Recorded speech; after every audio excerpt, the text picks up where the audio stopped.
Bueno, mi nombre es Mayra Botero, yo dirigí Las lluvias también no verte, que es un documental acerca de Cromañón y los 10 años que transcurrieron desde la tragedia, junto con familiares y sobrevivientes que van narrando su historia a partir de entonces y cómo se han reunido para poder construir justicia, y a partir de eso, bueno, qué es la justicia para toda la sociedad y qué es hoy Cromañón a 10 años, digamos. Un poco de todo eso se trata la película. Y el tema un poco lo tengo atado generacionalmente.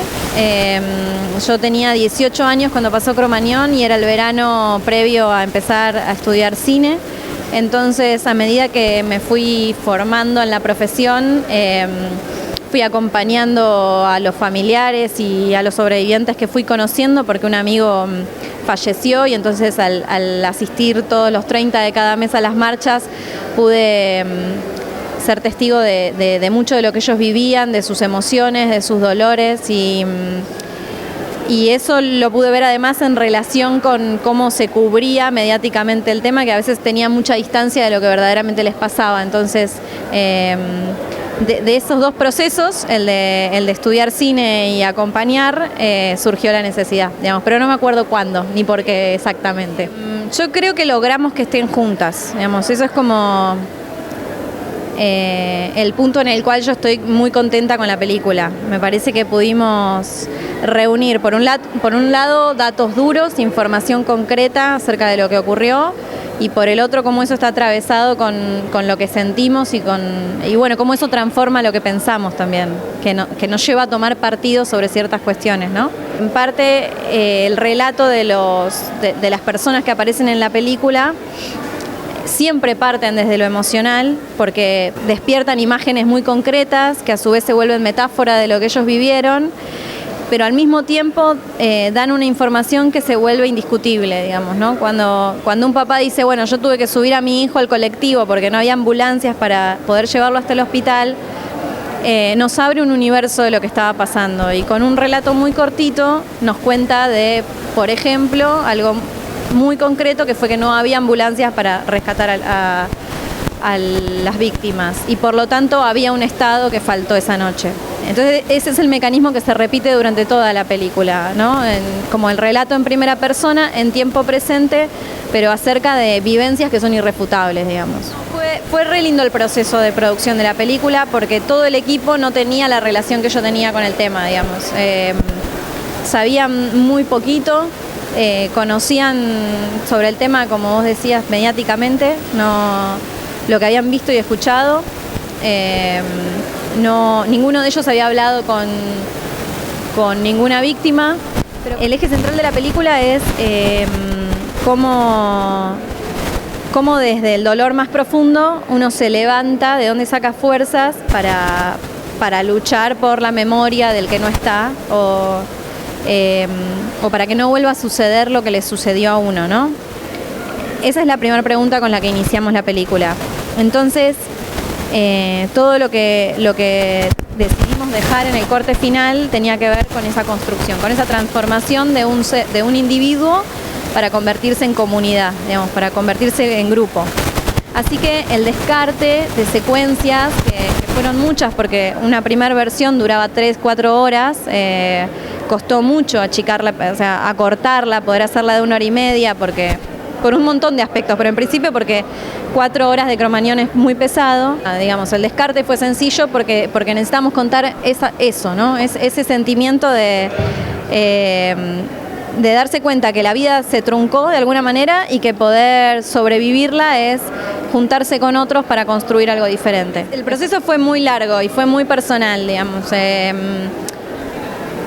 Valeria Raciopi, la montajista, me pedía que escriba sobre las secuencias que queríamos armar, que yo quería armar. Entonces le hacía textos para que ella pudiese entender desde qué lugar, desde qué emoción yo quería cada momento de la película.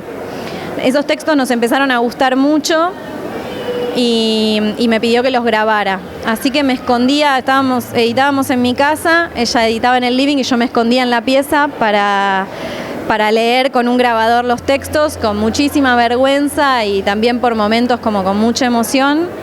se los llevaba, ella los bajaba, los escuchaba, los ponía en la película, los editaba también, digamos, sacaba partes, ponía pedacitos, palabras y finalmente llegábamos como al texto final. Eso que te cuento así ahora duró muchos meses, digamos, y también a mí me costó mucho aceptar que era mejor para la película que alguien la contara, que le tenía que dar valor a la palabra y que tenía que hacerme cargo de lo que siento respecto de las palabras.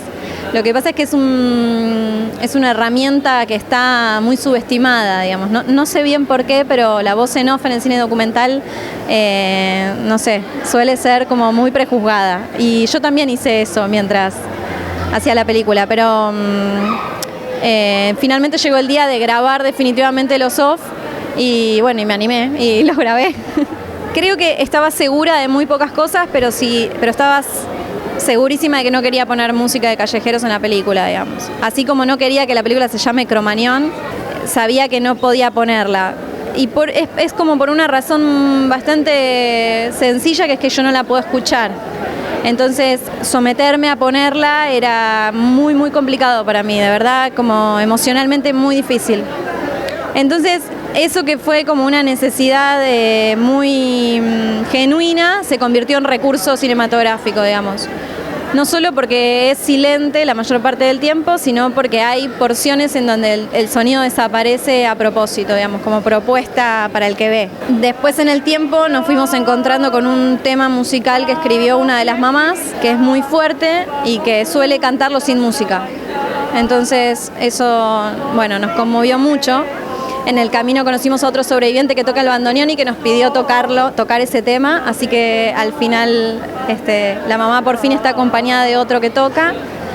Y por último hay un tema que es el tema de la película, que tiene el mismo nombre de la película, que compuso Rocío Botero, que es mi hermana, junto con su grupo, y un poco lo que se buscaba es que fuese un tema que abrace al final y que ayude al espectador a salir del cine vuelto a armar, porque es muy denso emocionalmente todo el proceso de ver la película y se necesita cierto respiro para poder afrontar la realidad nuevamente.